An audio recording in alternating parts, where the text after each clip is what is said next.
മുഹമ്മദ് നബിയെക്കുറിച്ച് വളരെ മോശമായി സംസാരിച്ച് അതിലൂടെ പ്രശസ്തി നേടാൻ ഒരുപാട് ആളുകൾ പരിശ്രമിച്ചു കൊണ്ടിരിക്കുന്ന കാലത്താണ് ഇപ്പോൾ നമ്മൾ ജീവിച്ചുകൊണ്ടിരിക്കുന്നത്. മുഹമ്മദ് നബി പറഞ്ഞ ഒരുപാട് കാര്യങ്ങൾ എടുത്ത് മുന്നിൽ വെച്ച് അതിനെ ദുരുപയോഗം ചെയ്തു കഴിഞ്ഞാൽ, സമൂഹത്തിന് മുമ്പിൽ പിച്ചി ചീന്താൻ തയ്യാറായി കഴിഞ്ഞാൽ, ഒരുപാട് ആളുകൾ അംഗീകാരം, ലൈക്ക്, കമൻറ്റ്, ഷെയറൊക്കെ ചെയ്ത് വൈറലായി അതിലൂടെ കിട്ടുന്ന വരുമാനം കൊണ്ട് ജീവിക്കാം എന്ന് കരുതി നടക്കുന്ന ഇപ്പോൾ ആളുകൾ തിരഞ്ഞെടുത്തൊരു വഴി, മുഹമ്മദ് നബിയെക്കുറിച്ച് പറഞ്ഞാൽ ലോകത്തുള്ള പല ആളുകളും ശ്രദ്ധിക്കും. നല്ലത് പറഞ്ഞു കഴിഞ്ഞാൽ അത് ശ്രദ്ധിക്കാനോ അത് പിൻപറ്റി നടക്കാനോ ഉള്ള ആളുകളെക്കാൾ കൂടുതൽ മുഹമ്മദ് നബിയെക്കുറിച്ച് മോശമായിട്ട് പറഞ്ഞു കഴിഞ്ഞാൽ പെട്ടെന്ന് റിപ്ലൈ കിട്ടും. പെട്ടെന്ന് ആളുകളെ വേദനിപ്പിക്കുന്ന കാര്യങ്ങളായതുകൊണ്ട് അവരതിനെതിരെ റിയാക്ട് ചെയ്തു. അതിനോടുകൂടെ പിന്നെ ഫേമസ് ആകാം, അതിനോടുകൂടെ കാര്യങ്ങളൊക്കെ എളുപ്പമായി എന്നൊക്കെ കരുതി നടക്കുന്ന ആളുകൾ ഒരു ഭാഗത്തുണ്ട്. രണ്ടാമത്തതായിട്ട് നിരീശ്വരവാദികൾ ഒരുപാട് കല്ലെറിഞ്ഞു, ഇസ്ലാമിനെതിരെ ഒരുപാട് കല്ലെറിഞ്ഞു. ആ എറിഞ്ഞ കല്ലൊക്കെ അവിടെ ഉണ്ട്, വേറൊരു കാര്യമില്ല. ഇസ്ലാം എന്തെങ്കിലും ഒരു പ്രയാസമുണ്ടോ? ഇസ്ലാമിൻ്റെ വളർച്ചക്കോ ഇസ്ലാമിൻ്റെ ആ ഒരു ഗാംഭീര്യതക്കോ എന്തെങ്കിലും ഒരു പ്രയാസമുണ്ടോ? കാണുന്നില്ലേ സൗദി അറേബ്യൻ്റെ ഇസ്സത്ത് എത്ര വലുപ്പത്തിലാണ്. ഇപ്പോൾ വീണ്ടും വീണ്ടും വീണ്ടും പല രാജ്യത്തുള്ള ആൾക്കാർ പ്രൊജക്റ്റിന് വേണ്ടിയിട്ട് മറ്റുള്ള രാജ്യത്തു നിന്ന് ഓഫീസൊക്കെ ക്ലോസ് ചെയ്തിട്ട് സൗദി അറേബ്യയിലേക്ക് ഓടിപ്പോവുകയാണ് ചെയ്യുന്നത്. അത് ഇസ്ലാമിന് അല്ലാഹു തആല നൽകിയ ഇസ്സത്താണ്. ഓക്കെ, അങ്ങനെ പല നിലക്കും ഇസ്ലാമികമായിട്ടുള്ള കാര്യങ്ങളെ വിമർശിക്കുന്ന ആളുകൾ, ഇസ്ലാം എന്ന് പറയുന്നത് നിങ്ങൾ എവിടെയെങ്കിലും വായിച്ച് പഠിച്ച കവിതയോ കഥകളോ പോലുള്ള കാര്യങ്ങളോ പോലൊന്നുള്ള കാര്യങ്ങൾ അല്ല ഇസ്ലാമിലുള്ളത്. ഈ ലോകം തുടങ്ങിയത് മുതൽ അവസാനം വരെ ഉള്ള കാര്യങ്ങൾ ഏത് കാലത്തും അതിലുള്ള എല്ലാ കാര്യങ്ങളും മാറ്റുരച്ച് കഴിഞ്ഞാൽ ഇസ്ലാം അത് ഉയർന്നു തന്നെ നിൽക്കും. അതാണ് അതിൻ്റെ പ്രത്യേകത. ഈ കല്ലെറിയുന്ന ആളുകളും നിരീശ്വരവാദികളും ക്രിസ്ത്യാനികൾപ്പെട്ട ചില ആളുകൾ മാത്രം, ഓക്കെ, എല്ലാ നല്ല ക്രിസ്ത്യാനികൾപ്പെട്ട ആളുകളുണ്ട്, ഹിന്ദുക്കളിൽപ്പെട്ട വളരെ നല്ല ആളുകളുണ്ട്. പക്ഷേ ചില RSS BJP രോഗം തലക്ക് പിടിച്ച ചില മന്ദബുദ്ധികളുണ്ട്.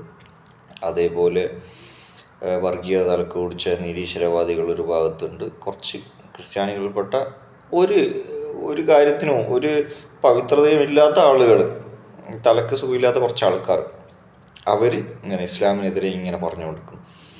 അപ്പോൾ അവരോടൊരു കാര്യം ചോദിക്കാനുള്ളത്, മുഹമ്മദ് നബി സല്ലല്ലാഹു അലൈഹി വസല്ലം തങ്ങൾ ചെയ്ത ഒരുപാട് നന്മകളിൽ ഏതെങ്കിലും ഒരു കാര്യം ചെയ്യാൻ പറ്റുമോ എന്നുള്ളതാണ്.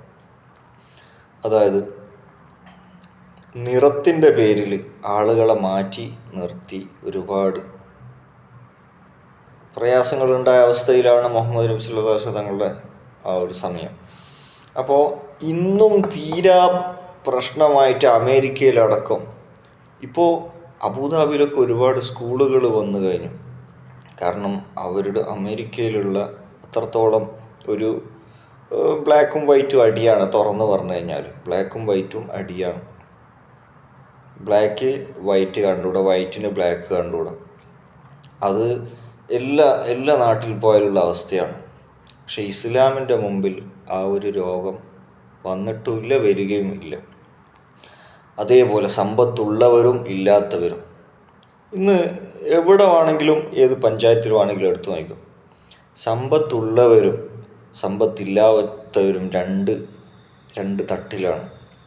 ഓക്കെ, പക്ഷെ ഇസ്ലാമിൻ്റെ പ്രധാനപ്പെട്ട കാര്യമാണ് നിസ്കാരം, നോമ്പ്, ഹജ്ജ്. ഇതൊക്കെ ഈ പള്ളിയിൽ നിസ്കരിക്കുന്ന സമയത്തോ അല്ലെങ്കിൽ ഹജ്ജ് ചെയ്യുന്ന സമയത്തോ, നോമ്പ് തുറക്കുന്ന ഏതെങ്കിലും സമയത്തോ, അല്ലെങ്കിൽ ഏതെങ്കിലും ഇസ്ലാമികമായിട്ടുള്ള ഏതെങ്കിലും ഒരു കാര്യത്തിൽ പണം കുറഞ്ഞത് കൊണ്ട് ആരെങ്കിലും മാറ്റിവെച്ചിട്ടുണ്ടോ?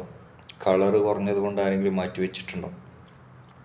മറ്റുള്ള മതവിഭാഗത്തിൽ എത്ര കേസുകൾ അന്വേഷിച്ച് നോക്കിയാൽ അറിയാൻ പറ്റും. എത്ര കേസുകൾ, അടി, പ്രശ്നം, കുലുമാലെല്ലാം നോക്കിക്കഴിഞ്ഞാലും നമുക്ക് അന്വേഷിച്ച് കഴിഞ്ഞാൽ അറിയാൻ പറ്റും. അപ്പോൾ ആദ്യം അതൊക്കെ പോയിട്ടൊന്ന് തീർക്കാൻ നോക്ക്. എന്നിട്ട് മുഹമ്മദ് നബി സല്ലല്ലാഹു അലൈഹി വസല്ലം തങ്ങൾ ചെയ്ത ഏതെങ്കിലും ഒരു കാര്യം, എല്ലാ കാര്യത്തിനും റോൾ മോഡലാക്കി വെക്കാൻ കഴിവുള്ള ഒരു നേതാവ് ലോകത്ത് ഉണ്ടെങ്കിൽ അത് ഒരേ ആൾ മുഹമ്മദ് നബി സല്ലല്ലാഹു അലൈഹി വസല്ലം തങ്ങൾ മാത്രമാണ്. അതുപോലെ കമ്പയർ ചെയ്യാൻ പറ്റിയ ഒരാളില്ല.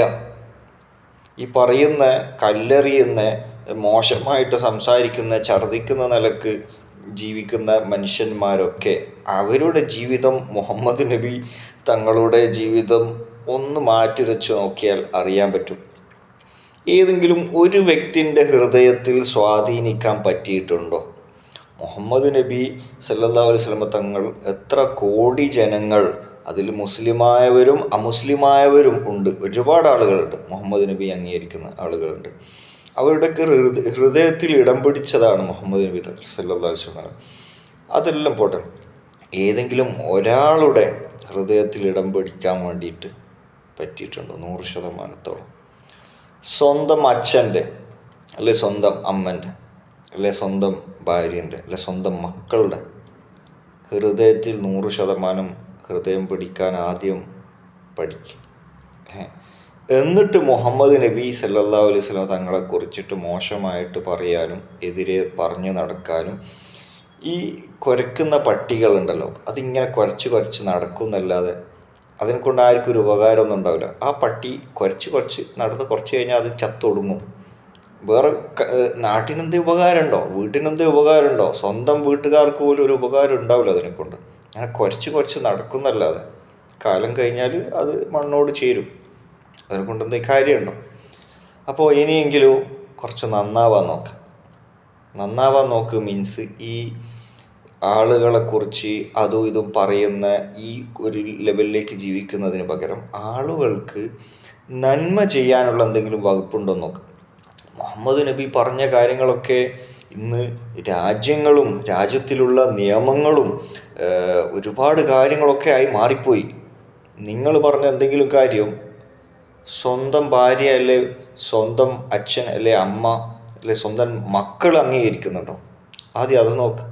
മുഹമ്മദ് നബി സല്ലല്ലാഹു അലൈഹി വസല്ലം തങ്ങൾ പറഞ്ഞ കാര്യങ്ങൾ വലിയ യൂണിവേഴ്സിറ്റികളും കോളേജുകളും വലിയ നമുക്ക് കമ്പയർ ചെയ്യാൻ പറ്റാത്ത ഒരുപാട് കാര്യങ്ങളായി മാറിപ്പോയി. വലിയ രാജ്യങ്ങളായി മാറിപ്പോയി. രാജ്യത്തിൻ്റെ നിയമങ്ങളും കൾച്ചറും ഒക്കെ ആയി മാറിപ്പോയി. നിങ്ങൾ പറയുന്ന എന്തെങ്കിലും ഒരു കാര്യം ആദ്യം സ്വന്തമായിട്ട് അറിയാവോ എന്താ പറയുന്നതെന്നുള്ളത്, എന്തിനെക്കുറിച്ചാണ് പറയുന്നതെന്നുള്ള ബോധമുണ്ടോ? ആ ബോധം ആദ്യം വരട്ടെ. എന്നിട്ട് ആ പറഞ്ഞ കാര്യം ഉൾക്കൊള്ളുന്ന ഏതെങ്കിലും ഒരാളുണ്ടോ? ഈ വണ്ടിക്ക് തട്ടിയെന്ന് തൂങ്ങിച്ചത്ത് എന്നെല്ലാം പറഞ്ഞ പോലത്തെ ഏതെങ്കിലും കുറച്ച് കാര്യങ്ങളെ കൂട്ടുപിടിച്ചിട്ട് ആൾക്കാർക്ക് കുറച്ച് പൈസ കൊടുത്തിട്ടോ അല്ലെങ്കിൽ അതേപോലത്തെ തലേന്ന് ഏതെങ്കിലും കുറച്ച് ടീം ഉണ്ടാവും എന്നല്ലാതെ മുഹമ്മദ് നബിയെ കമ്പയർ ചെയ്യാനുള്ള യോഗ്യത എന്താ ഉള്ളത്? മുഹമ്മദ് നബി എവിടെ കിടക്കുന്നു സല്ലല്ലാഹു അലൈഹി വസല്ലം തങ്ങൾ? ഇന്നും ഒരാൾ മരണപ്പെട്ട് കഴിഞ്ഞാൽ, ഇപ്പം ഈ പറയുന്ന എംബോക്കിയിൽപ്പെട്ട ഏതെങ്കിലും ഒരുത്തൻ മരിച്ചു കഴിഞ്ഞാൽ പിന്നെ അവൻ്റെ അഡ്രസ്സ് ഉണ്ടാവില്ല. ഇന്നും മുഹമ്മദ് നബി സല്ലല്ലാഹു അലൈഹി വസല്ലം തങ്ങൾ അന്ത്യവിശ്രമം കൊള്ളുന്ന റൗദ ഷെരീഫിൽ ഒരു സെക്കൻഡ് പോലും ആളുകൾ ഒഴിവില്ല. നടന്ന് നീങ്ങി ലോകത്തിൻ്റെ പല ഭാഗത്തു നിന്നും ആ കണ്ണുകൾ നിറഞ്ഞുകൊണ്ട് ആ കണ്ണുനീരിലൂടെ മുമ്പിൽ നിന്ന് നടന്നു നീങ്ങുന്ന രംഗം, അത് മുഹമ്മദ് നബി സല്ലല്ലാഹു അലൈഹി വസല്ലം തങ്ങളോടുള്ള ആരാധന കൊണ്ടല്ല, സ്നേഹം കൊണ്ടാണ്. ഒരു നോക്ക് അതിലൂടെ മുന്നിലൂടെ പോകണമെന്നുള്ള സ്നേഹം.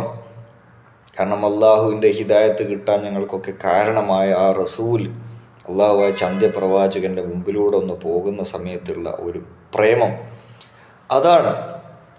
അപ്പോൾ ഈ പറയുന്ന എംബോക്കികളിൽപ്പെട്ട ഏതെങ്കിലും ഒരുത്തൻ മരണപ്പെട്ട് കഴിഞ്ഞാൽ അവൻ്റെ വല്ല അഡ്രസ്സ് ഉണ്ട്? ജീവിച്ചിരിക്കുമ്പോൾ പോലും അഡ്രസ്സ് ഇല്ലാത്തതാണ്. ഓക്കെ, മരിച്ചു കഴിഞ്ഞാൽ ആര് തിരിഞ്ഞു നോക്കും? ആലോചിച്ച് നോക്കിയാൽ എന്താ അവസ്ഥ? ഈ എംബോക്കികളാണ് ഞാൻ വലിയ ആളാണെന്ന് ധരിച്ചിട്ട് പിന്നെ നിരീശ്വരവാദിയായിട്ടും ക്രിസ്ത്യാനികളുടെ വെറും തോന്നിവാസം പറയുന്ന മാത്രം ആളുകളിൽപ്പെട്ട ആളുകളെ ഞാൻ ഉദ്ദേശിക്കുന്നത്. നല്ല ക്രിസ്ത്യാനികൾപ്പെട്ട വേദങ്ങൾ പഠിച്ച് മനസ്സിലാക്കി അതുപോലെ ജീവിക്കുന്ന നല്ലവരായിട്ടുള്ള ആളുകളുണ്ട്. അത് ഹിന്ദു മതത്തിലും മറ്റുള്ള എല്ലാ മതത്തിലും നന്മ ചെയ്യാൻ വേണ്ടിയിട്ട് നോക്കി നടന്ന് ആ കോലത്തിൽ ജീവിക്കുന്ന ആളുകളുണ്ട്. ഇപ്പോൾ ഹിന്ദു മതത്തിൽപ്പെട്ട ആളുകളിൽ കുറച്ച് ആളുകളെ കൂട്ടുപിടിക്കാൻ നോക്കിയിട്ട് RSS BJP പോലത്തെ വർഗീയത ഉണ്ടാക്കുന്ന കുറച്ച് ആളുകൾ കൂടിയിട്ട് പള്ളികൾ മാന്താൻ തുടങ്ങിയിട്ടുണ്ട്. ഇപ്പോൾ കുറേ പള്ളികൾ മാന്തി കഴിഞ്ഞാൽ, കാരണം ഹിന്ദുക്കൾക്ക് അന്തസ്സായിട്ട് പൈസ കൊടുത്ത് സ്ഥലം മേടിച്ച് അവിടെ അമ്പലം കെട്ടാൻ ആർക്കെങ്കിലും എന്തെങ്കിലും പ്രയാസമുണ്ടോ? അല്ലെങ്കിൽ ഹിന്ദുക്കൾ അങ്ങനെ ചെയ്യുന്ന ഒരാളല്ല. ഇന്ത്യയിൽ ഉള്ള ഹിന്ദുക്കൾ വളരെ നന്മയോടുകൂടി ജീവിക്കുന്ന ഒരാളുകളാണ്. അതിൻ്റെ